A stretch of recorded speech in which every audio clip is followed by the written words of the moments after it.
ऐतिहासिक भी है। इससे पहले मुझे लोकसभा में भी अपनी भावना को व्यक्त करने का अवसर मिला था। अब राज्यसभा में भी आज आपने मुझे अवसर दिया है, मैं आपका आभारी हूं। आदरणीय सभापति जी, हमारे संविधान में राज्यसभा की परिकल्पना उच्च सदन के रूप में की गई है। संविधान निर्माताओं का ये आशय रहा है कि ये सदन राजनीति की आपाधापी से ऊपर उठ करके गंभीर बौद्धिक विचार विमर्श का केंद्र बने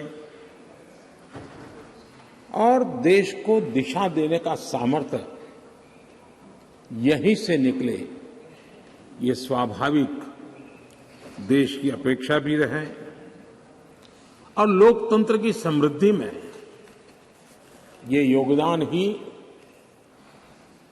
उस समृद्धि को में अधिक मूल्य वृद्धि कर सकता है।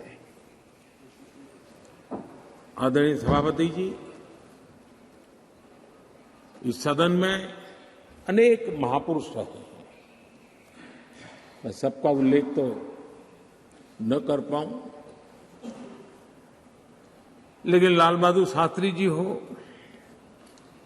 गोविंद वल्लभ पंत साहब हो, लाल कृष्ण आडवाणी जी हो, प्रणब मुखर्जी साहब हो, अरुण जेटली जी हो, ऐसे अनगिनत विद्वान श्रेष्ठीजन और सार्वजनिक जीवन में वर्षों तक तपस्या किए हुए लोग इस सदन को सुशोभित किया है, देश का मार्गदर्शन किया है।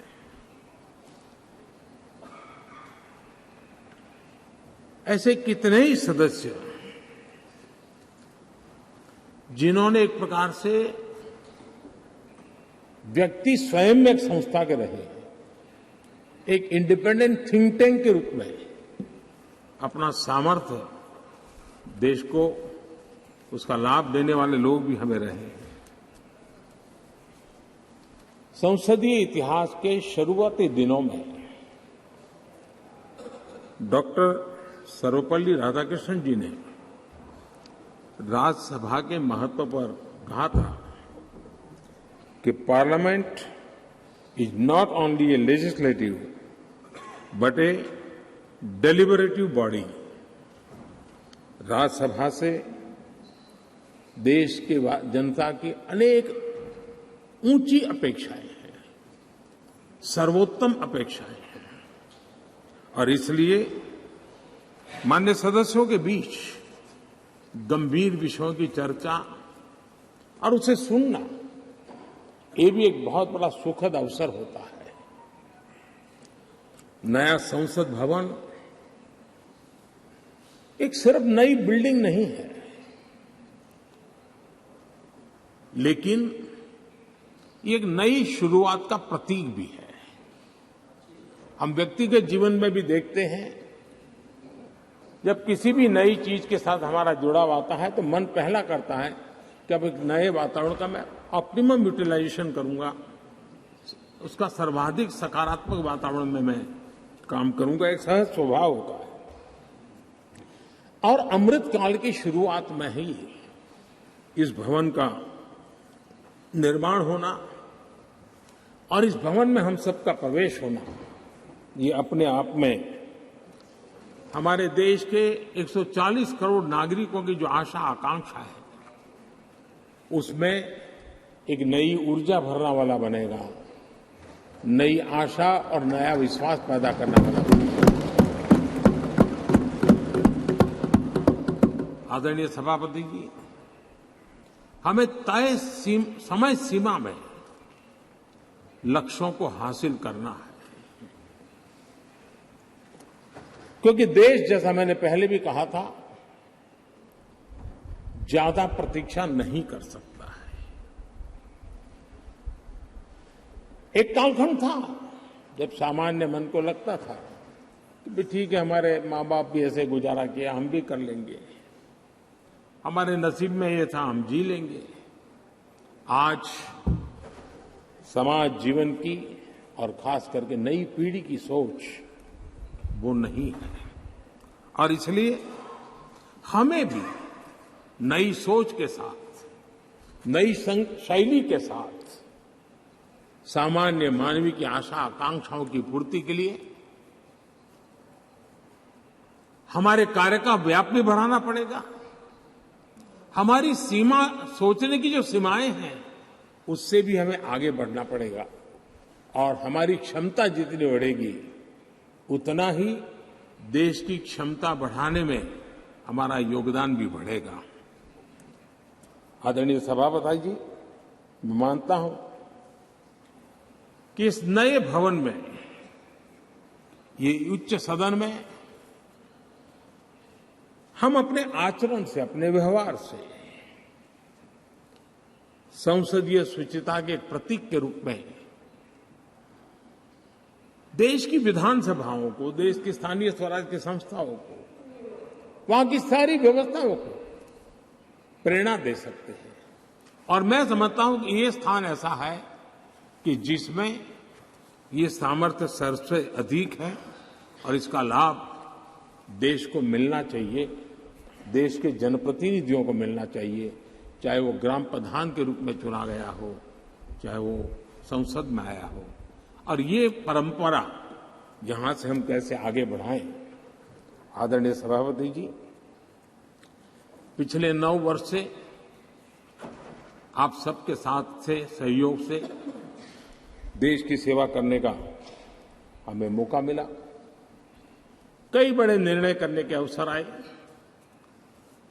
और बड़े महत्वपूर्ण निर्णयों पर फैसले भी हुए, और कई तो फैसले ऐसे थे जो दशकों से लटके हुए थे। उन फैसलों को भी, और ऐसी निर्णय, ऐसी बातें थी जिसको बहुत कठिन माना जाता था, मुश्किल माना जाता था, और राजनीतिक दृष्टि से तो उसको स्पर्श करना भी बहुत ही गलत माना जाता था। लेकिन सबके बावजूद भी हमने उस दिशा में कुछ हिम्मत दिखाई। राज्यसभा में हमारे पास उतनी संख्या नहीं थी, लेकिन हमें एक विश्वास था कि राज्यसभा दलगत सोच से ऊपर उठ करके देश हित में जरूर अपने फैसले लेगी। और मैं आज बड़े संतोष के साथ कह सकता हूं कि उदार सोच के परिणाम हमारे पास संख्या बल कम होने के बावजूद भी आप सभी माननीय सांसदों की मैच्योरिटी के कारण, समझ के कारण, राष्ट्रहित के प्रति अपनी जिम्मेवारी के कारण, आप सबके सहयोग से हम कई ऐसे कठिन निर्णय भी कर पाए, और राज्यसभा की गरिमा को ऊपर उठाने का काम सदस्य संख्या के बल पर नहीं, समझदारी के सामर्थ्य पर आगे बढ़ा। इससे बड़ा संतोष क्या हो सकता है। और इसलिए मैं सदन के सभी माननीय सांसदों का, जो आज वह हैं, जो इसके पहले थे, उन सब का धन्यवाद करता हूं। आदरणीय सभापति जी, लोकतंत्र में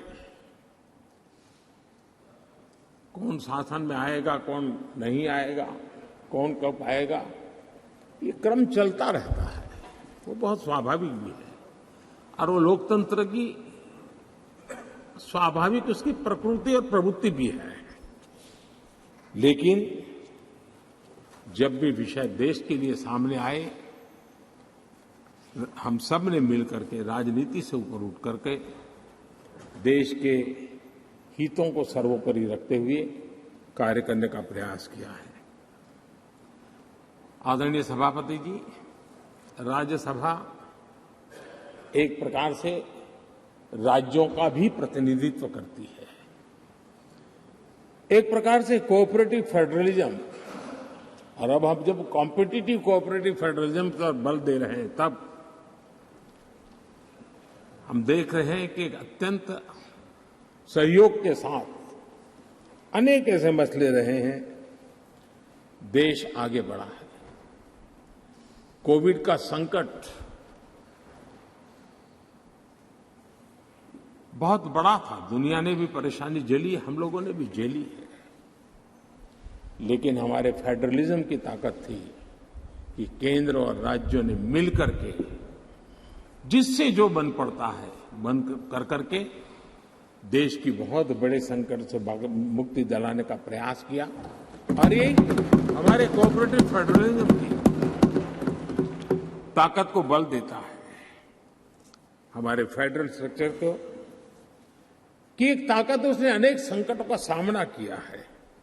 और हमने सिर्फ संकटों के समय नहीं, उत्सव के समय भी दुनिया के सामने भारत की उस ताकत को पेश किया है जिससे दुनिया प्रभावित हुई है। भारत की विविधता, भारत के इतने राजनीतिक दल, भारत में इतने मीडिया हाउसेस, भारत के इतना रहन सहन, बोलियां, ये सारी चीजें G20 समिट में, राज्यों में जो समिट हुई, क्योंकि दिल्ली में तो बहुत देर से आए, लेकिन उसके पहले देश के 60 जितने शहरों में 220 से ज्यादा समिट होना, और हर राज्य ने बढ़ चढ़ करके बड़े उत्साह के साथ विश्व को प्रभावित करें, इस प्रकार से मेहमान नवाजी भी की। और जो डेलिब्रेशंस हुए उसने तो दुनिया को दिशा देने का सामर्थ्य दिखाया है। और ये हमारे फेडरलिज्म की ताकत है, और उसी फेडरलिज्म के कारण और उसी कोऑपरेटिव फेडरलिज्म के कारण आज हम यहां प्रगति कर रहे हैं। आदरणीय सभापति जी, इस नए सदन में भी, नई हमारी इस पार्लियामेंट बिल्डिंग में भी उस फेडरलिज्म का एक अंश जरूर नजर आता है, क्योंकि जब बनता था तब राज्यों से प्रार्थना की गई थी कि कई बातें ऐसी हैं जिसमें हमें राज्यों की कोई न कोई याद यहां चाहिए, लगना चाहिए कि ये भारत के सभी राज्यों का प्रतिनिधित्व यहां है। और यहां कई प्रकार की ऐसी कलाकृतियां, कई चित्र, वो जो पूरे हमारी दीवारों की शोभा बढ़ा रहे हैं, वो राज्यों ने पसंद करके अपने यहां राज्य की श्रेष्ठ चीज भेजी है। यानी एक प्रकार से यहां के वातावरण में भी राज्य भी है, राज्यों की विविधता भी है, और फेडरलिज्म की सुगंध भी है।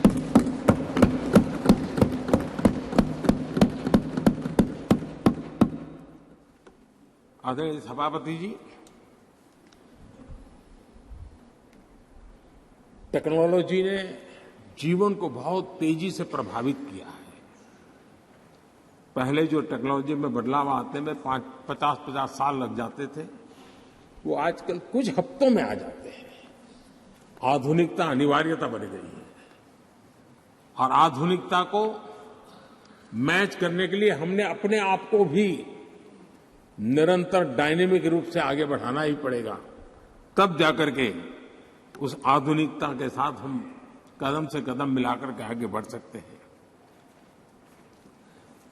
आदरणीय सभापति जी, पुराने भवन में हमने, जिसको अभी आपने संविधान सदन के रूप में कहा, हमने वहां कभी आजादी का अमृत महोत्सव बड़े आन बान शान के साथ मनाया। 75 साल का हमारी यात्रा की तरफ हमने देखा भी, और नई दिशा, नया संकल्प करने का प्रयास भी शुरू किया है। लेकिन मुझे पूरा विश्वास है कि नए संसद भवन में आजादी की जब हम शताब्दी मनाएंगे, वो स्वर्ण शताब्दी विकसित भारत की होगी, डेवलप्ड इंडिया की होगी, मुझे पूरा विश्वास है। पुराने भवन में हम 5वीं अर्थव्यवस्था तक पहुंचे थे। मुझे विश्वास है कि नई संसद भवन में हम दुनिया की टॉप 3 इकोनॉमी में स्थान प्राप्त करें। पुराने संसद भवन में गरीब कल्याण के अनेक इनिशिएटिव हुए, अनेक काम हुए। नए संसद भवन में हम अब 100% सैचुरेशन जिसका हक है उसको पूरा मिले। आदरणीय सभापति जी, इस नए सदन की दीवारों के साथ साथ हमें भी अब टेक्नोलॉजी के साथ अपने आप को एडजस्ट करना पड़ेगा, क्योंकि अब सारी चीजें हमारे सामने आईपैड पर है। मैं तो प्रार्थना करूंगा कि बहुत से माननीय सदस्यों को अगर कल कुछ समय निकाल करके उनकी अगर परिचित करा दिया जाए टेक्नोलॉजी से, तो उनकी सुविधा रहेगी। वहां बैठेंगे, अपनी स्क्रीन भी देखेंगे, ये स्क्रीन भी देखेंगे, और टेक्नोलॉजी वाले अगर, तो हो सकता है कि उनको कठिनाई ना आए। क्योंकि आज मैं अभी लोकसभा में था तो कई साथियों को इन चीजों को ऑपरेट करने में दिक्कत हो रही थी। तो ये हम सबका दायित्व है कि हम उसमें सबकी मदद करें। तो कल कुछ समय निकाल करके अगर ये हो सकता है तो अच्छा होगा। आदरणीय सभापति जी, इस डिजिटल का युग है। हमने इस सदन से भी उस चीजों से आदतन हमारा हिस्सा बनाना ही होगा। शुरू में थोड़ा दिन लगता है, लेकिन अब तो बहुत सी चीजें यूजर फ्रेंडली होती हैं, बड़े आराम से इन चीजों का अडॉप्ट किया जा सकता है। हम इसको करें। मेक इन इंडिया एक प्रकार से ग्लोबली गेम चेंजर के रूप में हमने इसका भरपूर फायदा उठाना है। और मैंने कहा, वैसे नई सोच, नया उत्साह, नया उमंग, नई ऊर्जा के साथ हम आगे बढ़कर के कर सकते हैं। आदरणीय सभापति जी, आज नया संसद भवन देश के लिए एक महत्वपूर्ण ऐतिहासिक फैसले का साक्षी बन रहा है। अभी पार्लियामेंट लोकसभा में एक बिल प्रस्तुत किया गया है, वहां पर चर्चा होने के बाद यहां भी आएगा। नारी शक्ति के सशक्तिकरण की दिशा में जो पिछले अनेक वर्षों से महत्वपूर्ण कदम उठाए गए हैं, उसमें एक अत्यंत महत्वपूर्ण कदम आज हम सब मिलकर के उठाने जा रहे हैं। सरकार का प्रयास रहा ईज ऑफ लिविंग का, क्वालिटी ऑफ लाइफ का। और जब ease of living, quality of life की बात करते हैं तो उसकी पहली हकदार हमारी बहनें होती हैं, हमारी नारी होती है, क्योंकि उसी को सब चीजें झेलनी पड़ती। और इसलिए हमारी प्रयास रहा है, और राष्ट्र निर्माण की उनकी भूमिका बढ़े, ये भी हमारी उतनी ही जिम्मेवारी है। अनेक नए नए सेक्टर्स हैं जिसमें महिलाओं की शक्ति, महिलाओं की भागीदारी निरंतर सुनिश्चित की जा रही है। माइनिंग में बहनें काम कर सके, निर्णय हमारे ही सांसदों की मदद से हुआ। हमने सैनिक स्कूलों को बेटियों के लिए दरवाजे खोल दिए, क्योंकि बेटियों में जो सामर्थ्य है, उस सामर्थ्य को अब अवसर मिलना चाहिए। उनके लिए मन में इफ्स एंड बट्स का युग खत्म हो चुका है।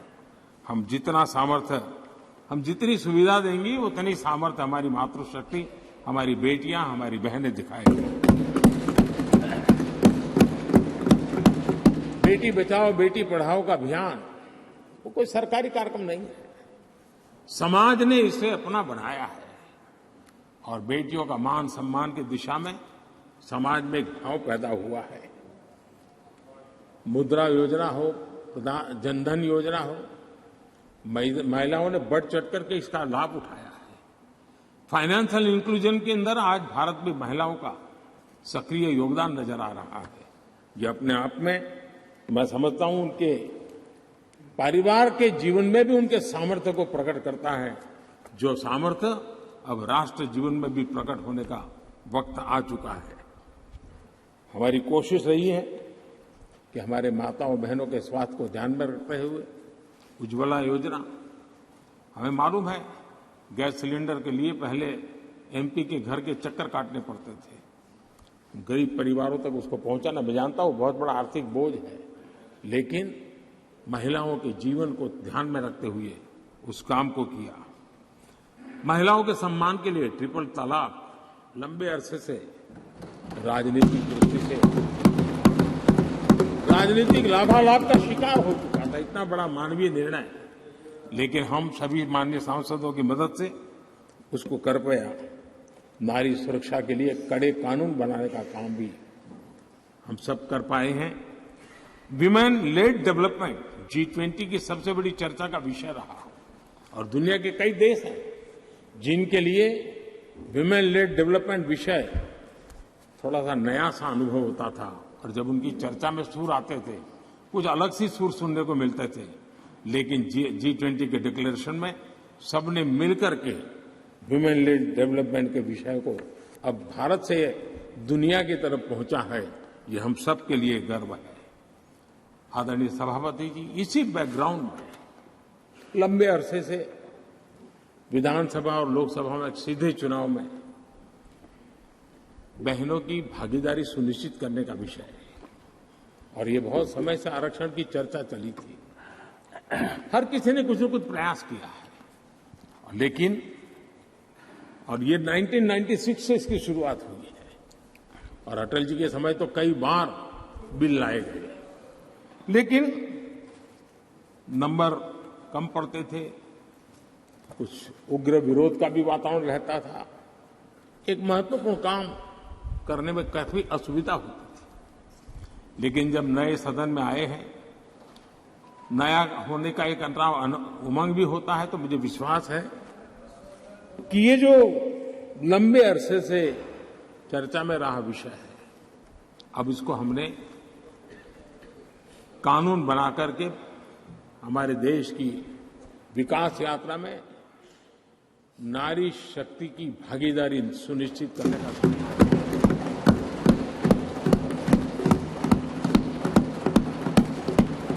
और इसलिए नारी शक्ति बंधन अधिनियम, नारी शक्ति बंधन अधिनियम संविधान संशोधन के रूप में लाने का सरकार का विचार है, जिसको आज लोकसभा में रखा गया है। कल लोकसभा में इसकी चर्चा होगी और इसके बाद राज्यसभा में भी आएगा। मैं आज आप सबसे प्रार्थना करता हूं कि एक ऐसा विषय है जिसको अगर हम सर्वसम्मति से आगे बढ़ाएंगे तो सच अर्थ में वो शक्ति अनेक गुना बढ़ जाएगी। और जब भी बिल हम सबके सामने आए, तब मैं राज्यसभा के सभी मेरे माननीय सांसद साथियों से आज आग्रह करने आया हूं कि हम सर्वसम्मति से जब भी उसकी निर्णय करने का अवसर आए, आने वाले 1-2 दिन में आप सबके सहयोग की अपेक्षा साथ मैं मेरी वाणी को विराम देता हूं। बहुत बहुत धन्यवाद।